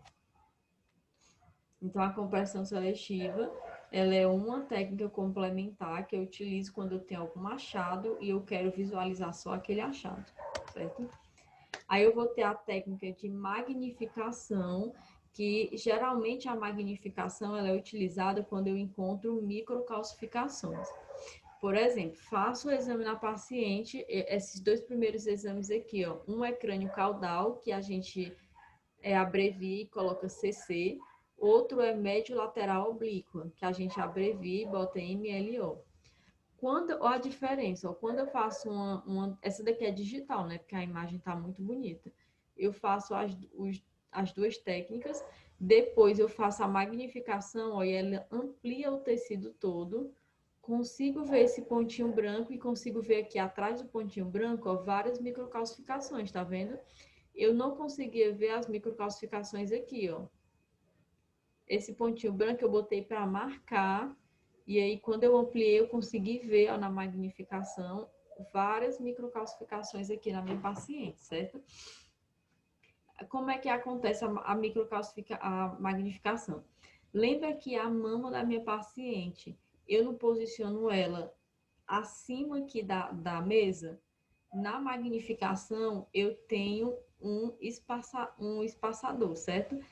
É tipo como se fosse uma outra mesinha que eu ponho aqui em cima, que ela dá um espaço, ela encaixa aqui na parte de cima, ó, toda essa parte aqui é o encaixe dela, e ela faz o distanciamento objeto-filme, ou seja, mama para o filme, certo? E aí esse distanciamento, ele faz com que haja um aumento na imagem. É tipo quando você apaga a luz, bota a luz do seu celular assim, ó, e a mão encostada na parede aqui, encostada na parede. A imagem vai sair tamanho real. Se eu afasto, olha lá atrás, ó, a imagem começa a crescer, certo? Da mesma forma, as mamas. Se ela tá ali bem pertinho do filme, vai sair no tamanho real. A partir do momento em que eu começo a distanciar ela, a imagem dela no filme vai aumentar, vai ampliar. Muitos médicos, né, gostam de pedir o quê? A magnificação junto com a compressão seletiva. Nessa foto aqui está até acontecendo isso. Fiz a magnificação, distanciamento da mama pro filme e já utilizei aqui, ó, a compressão seletiva. Porque se eu já suspeito que em um quadrante da mama tem uma microcalcificação, tem um achado patológico, eu coloco a compressão seletiva e já, junto com ela, eu amplio o distanciamento dessa mama para o meu filme para eu conseguir ver melhor. Porque além de selecionar só aquele local, eu estou ampliando ele e vou conseguir ver ele melhor, ok? Então, a magnificação, ela é realizada geralmente para visualizar microcalcificações. mas pode ser realizada para outros achados mamográficos que sejam bem minuciosos, bem pequenos, eu não consigo visualizar direito. E aí eu faço a magnificação para ampliar. Mas, no geral, ela é feita para microcalcificações. Aqui eu tenho a técnica de mama rolada, que é quando a minha paciente ela tem a mama muito grande, e aí eu tenho muito, ou às vezes ela não tem a mama tão grande, mas ela tem muito tecido mamário, então esse tecido, ele atrapalha na hora da visualização da mama, porque ela tem tanto tecido mamário que o tecido ele fica se sobrepondo por cima do outro na hora que eu vou comprimir. E aí eu não consigo visualizar com riqueza aquela imagem. Então eu faço essa rolagem na mama e retiro o tecido, o excesso de tecido e consigo visualizar melhor a mama. Como é que faz? Por exemplo, eu pego aqui a mama direita, eu faço a parte de cima, eu rolo para dentro e a parte de baixo eu rolo para fora. Parte de cima rola para o lado medial, de baixo para o lado lateral. Então, sempre rola nesse sentido, certo? Se for a mão esquerda, do mesmo jeito, parte de cima, faça a rolagem para dentro e a parte de baixo, faça a rolagem para fora, certo? Então, a técnica de mama rolada, a paciente, ela fica... A técnica é uma incidência crânio-caudal. Não faz essa técnica em oblíquo. Do mesmo jeito, a magnificação e do mesmo jeito, a compressão seletiva. Nenhuma delas eu faço em oblíqua. Eu faço sempre crânio-caudal, certo?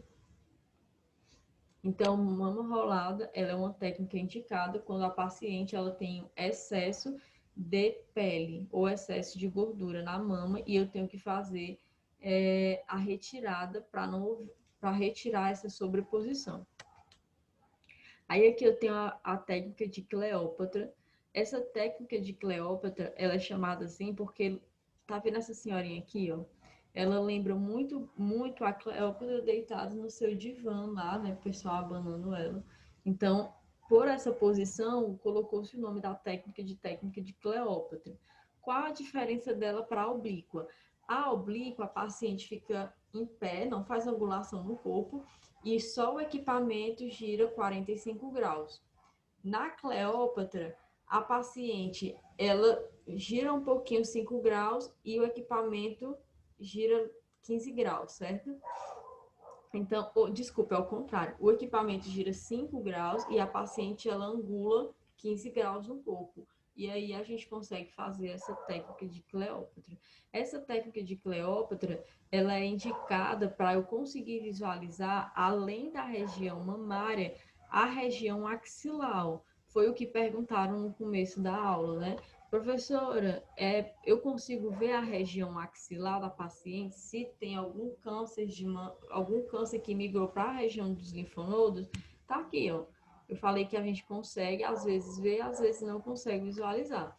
Quando a gente consegue visualizar na região da axila, é nessa técnica de Cleópatra, porque eu consigo pegar essa musculatura aqui, ó, da região axilar, certo?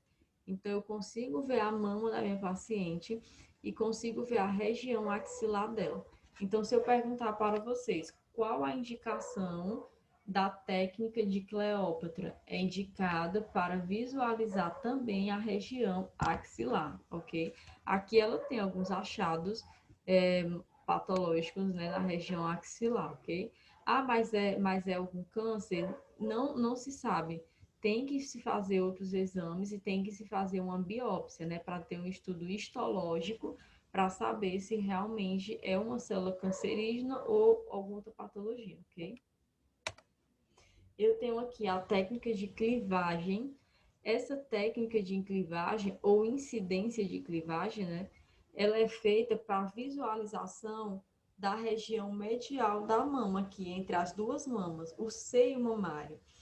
Essa técnica ela é feita quando a paciente ela tem as mamas muito grandes, certo? Que eu não consigo, que não consegue estudar bem essa região entre as mamas, nessa região do seio mamário e essa região medial das mamas, certo? Dos quadrantes mediais. Então, a técnica de clivagem, ela acontece dessa forma. Coloca-se as duas mamas acima da mesa e centraliza o seio mamário ali na meia-lua, certo? E faz a incidência. Aqui nessa imagem radiográfica aqui de baixo, ela sai um pouquinho torta, né? Mas o certo é o quê? Ó, sai esse meio aqui entre as mamas, né? Que é o seio mamário. Porque quando as mulheres elas têm as mamas muito grandes, que eu não consigo estudar bem esse meio aqui, às vezes ela tem alguma patologia ou algum câncer mamário que se esconde mais nessa região mamária. Então, quando há alguma suspeita de que há algum achado mamográfico mais nessa região mamária, faz-se a técnica de clivagem, né? Então, ela é a indicação para quando a paciente tem as mamas muito grandes e a suspeita de algum achado mamográfico entre as duas mamas, ok? Também é feita com a paciente sem angulação no corpo e a incidência crânio-caudal. Não tem como fazer um oblíquo, um perfil fazendo dessa forma aí, né? Pegando as duas mamas ao mesmo tempo. A técnica de equilode, lembra que eu falei ontem que existe uma técnica que ela é própria para paciente que tem prótese mamária, que tem silicone, implante mamário, é a técnica de equilode. Faz-se aqui, ó, na imagem vem mostrando bem direitinho. Faz-se o quê? Primeiro eu comprimo a mama com a prótese, só que eu não vou comprimir tudo. Eu falei para vocês que a compressão é de 11 a 18 kgf. Quando eu vou comprimir o tecido da paciente junto com a prótese, lógico que eu não vou colocar essa quantidade de kgf, né? Essa quantidade de força, porque senão eu posso o quê? Romper a prótese da minha paciente. Ela pode ter um problema muito grande. Então, eu coloco menos do que 11 kgf. Qual é a quantidade? Vai depender da paciente. Eu posso colocar 8, certo? Posso colocar 7. Vai depender ali da mama da paciente, do tamanho da prótese dela. Então, a primeira incidência eu faço assim, ó, crânio caudal, a mama junto com o implante. Depois eu faço a seleção aqui do tecido mamário e empurro a prótese dela. Aqui está a prótese dela, ó, com a mão eu vou empurrar para cima a prótese e pegar só o tecido e puxar ele. É doloroso? Sim, é doloroso, é incômodo, porque só de imaginar que você está empurrando a prótese da paciente para a região superior e puxando só o tecido mamário, ela já vai sentir um desconforto bem maior.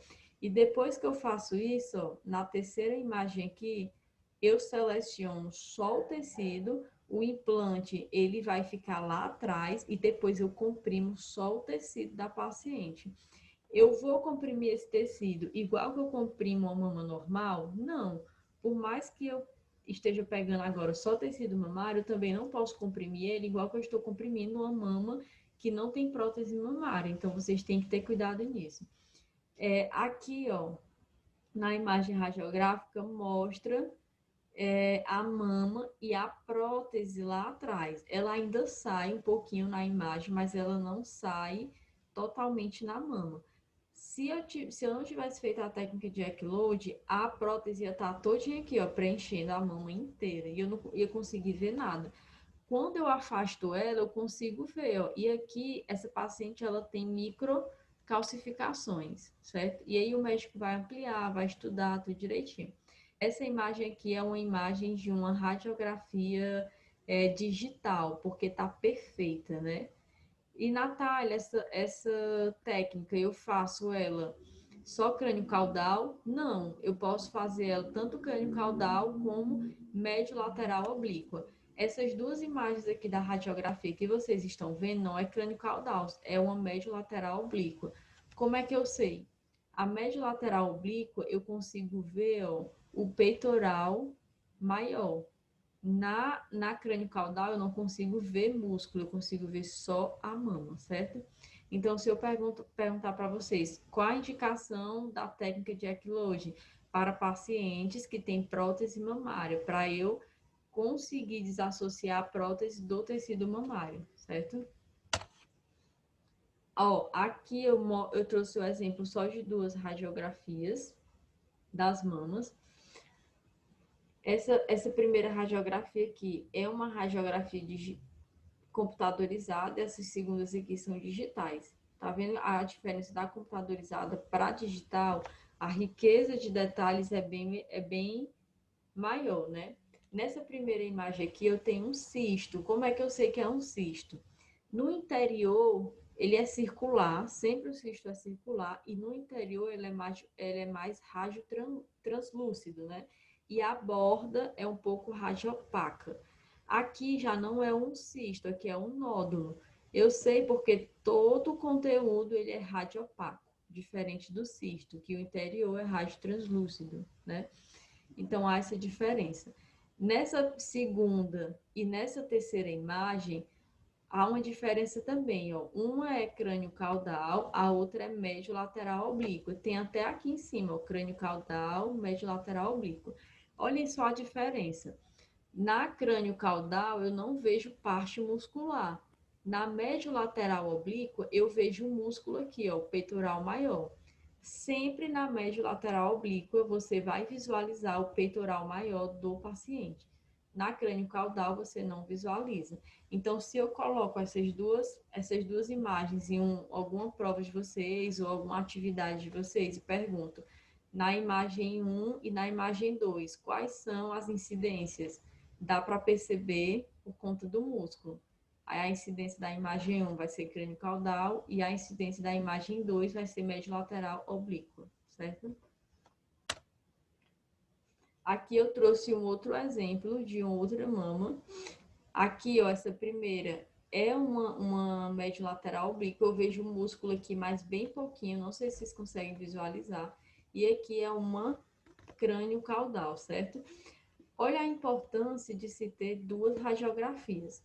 Na médio lateral oblíqua, eu consigo ter um achado mamográfico aqui. Pode ser um nódulo, esse achado. Já na crânio caudal, esse achado mamográfico, ele está muito próximo já do músculo peitoral. Aqui aparece só um pouquinho do músculo peitoral, certo? Então, se eu tivesse feito só uma médio lateral oblíqua, eu podia achar que esse achado aqui podia ser podia fazer parte de algum nódulo mamário. Quando eu fiz a médio lateral oblíqua, eu vi que não era, ó, que ele já está, eu consigo ter como se ele estivesse em uma outra posição, né? Eu consigo ter um outro ângulo. Então, isso aqui por isso que há essa importância de você fazer os 2 exames, tanto a médio lateral oblíqua quanto a crânio caudal. E isso em diversos setores da radiologia, né? Aqui também, ó, eu tenho uma crânio caudal e uma médio lateral oblíqua, consigo ver a parte muscular. Essa mama aqui não desculpa, essa mesma mama aqui é a mesma mama, só que de ângulos diferentes. Tá vendo o nódulo, ó, como aparece na crânio caudal e o nódulo como aparece na médio lateral oblíqua? É diferente, por isso que a gente precisa fazer aí os 2 exames. E além de ter o nódulo, eu ainda tenho, ó, microcalcificações. Aqui também, ó, microcalcificações, certo?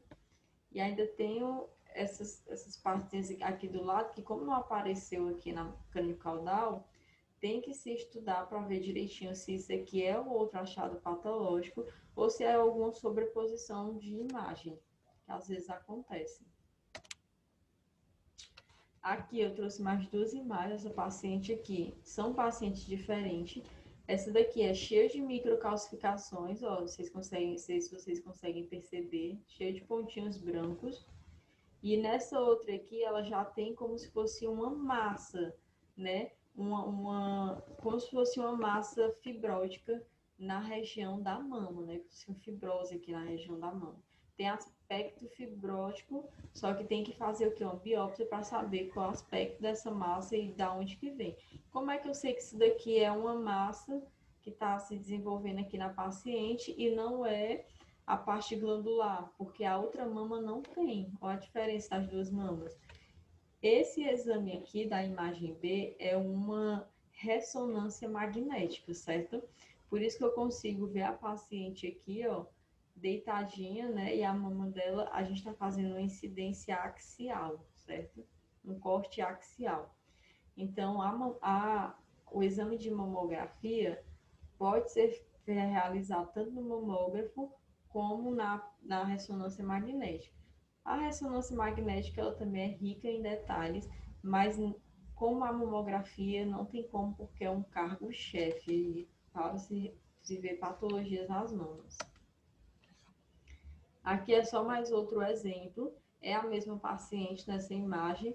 A primeira imagem aqui, ó, é uma crânio-caudal, a segunda é uma média lateral oblíqua.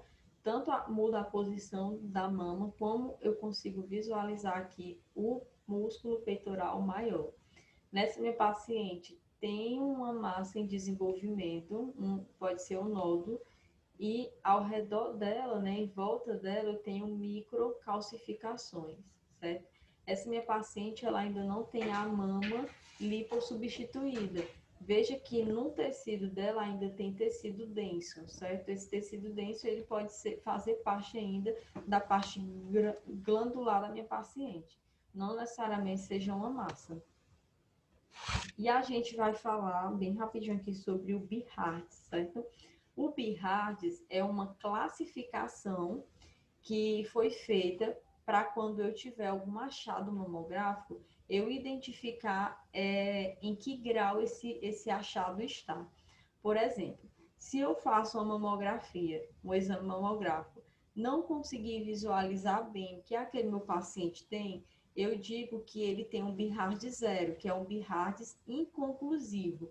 Quando eu tenho esse BIHARDS inconclusivo, o médico vai pedir para ele ou repetir o exame ou fazer um outro exame para complementar, ou uma ultrassonografia ou uma ressonância magnética, mas ele vai fazer outro exame para ele conseguir concluir aquele diagnóstico, certo? Quando eu acho alguma patologia na mama, ou quando eu faço uma mamografia na mama, e ela não tem nenhuma patologia, eu classifico ela como um BIHARDS 1, que é uma mamografia normal. Não há patologia nenhuma, certo? Ela está com a mama totalmente saudável. Quando eu tenho uma mamografia que o BIHARDS é um BIHARDS 2, é porque o meu achado mamográfico, ele foi um achado benigno. Eu achei uma patologia na mama, mas aquela patologia é uma patologia benigna. Um dos exemplos da patologia benigna é uma microcalcificação, ela é classificada como BIHARDS 2, né, benigno. Se eu tenho a mamografia em que eu tenho a classificação dela no BIHARDS 3, é porque eu achei uma patologia naquela mama e aquela patologia ela já é provavelmente benigna. Quando eu falo que ela é provavelmente benigna, é que talvez ela não seja, mas provavelmente seja, ok? Mas tem aquele talvez, já não é como o BIHARDS 2, que eu tenho certeza que aquilo ali é benigno. No BIHARDS 3, eu já não tenho tanta certeza que é benigno. No BIHARDS 4, eu tenho um achado mamográfico em que ele já tem aí uma suspeita de malignidade. Eu achei algo e eu estou suspeitando que aquilo dali possa ser benigno, mas eu não tenho a certeza. Para ter a certeza, eu vou fazer o quê? Uma biópsia. Eu vou coletar aquele tecido patológico que eu achei e vou verificar através da histologia se é benigno ou maligno. Mas antes de fazer isso, quando eu vejo na radiografia, eu já coloco como BIHARDS 4, que é o suspeito de malignidade. No BIHARDS 5, é quando eu tenho um achado mamográfico que é altamente suspeito de malignidade. Ou seja, já provavelmente é uma paciente que tenha câncer, que aquela patologia seja um câncer, mas eu não posso jamais afirmar que ela tem câncer. Eu falo o quê? Que é altamente suspeito de malignidade. Você não pode falar que a paciente está com câncer, nem o médico, porque ele precisa ter mais provas para laudar aquela suspeita, certo? E além desses BIHARDS, eu ainda tenho mais um BIHARDS, que eu não coloquei aqui, mas existe, que é o BIHARDS 6. O BIHARDS 6 é quando a paciente ela já tem o câncer de mama e ela está indo só para fazer o tratamento. Então, se a paciente ela fez um exame mamográfico, o BIHART dela é o BIHART 6, é porque aquela paciente, eu já sei que ela tem o câncer de mama e ela está só fazendo o acompanhamento por conta do tratamento dela, certo? Aí aqui no outro slide, que é o último, né, eu tenho uma classificação bem melhorzinha.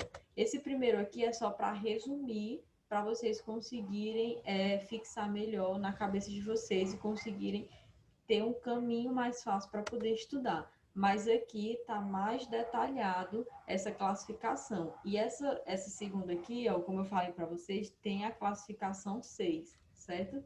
Aqui não tem o BIHART 6, mas aqui tem falando do BIHART 6.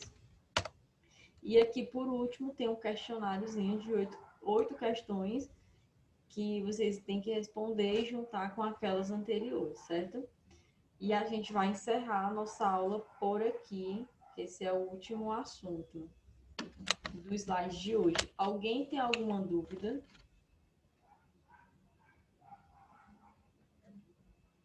Não, tá tudo tranquilo e favorável. Tudo tranquilo, né? Pois pronto, gente. Se tá tudo tranquilo, então eu vou encerrar a aula e a gente Felipe? Oi? Felipe aí falou alguma coisa. Fale, Felipe. Nada não. Pronto, se tá tudo tranquilo, espero que vocês tenham entendido. Qualquer dúvida, vocês podem perguntar ou através do Instagram lá da Radiologia, ou vocês perguntam pro Felipe, o Felipe me pergunta. Amanhã a gente vai encerrar a mamografia e na outra semana já começa a densitometria óssea, certo? Amanhã a gente vai falar de algumas patologias na mama e também de ductografia, que é um exame mamográfico que a gente faz com contraste. Então, vou encerrar aqui. Boa noite para vocês e até amanhã. Beijo. Até amanhã. Até amanhã. É.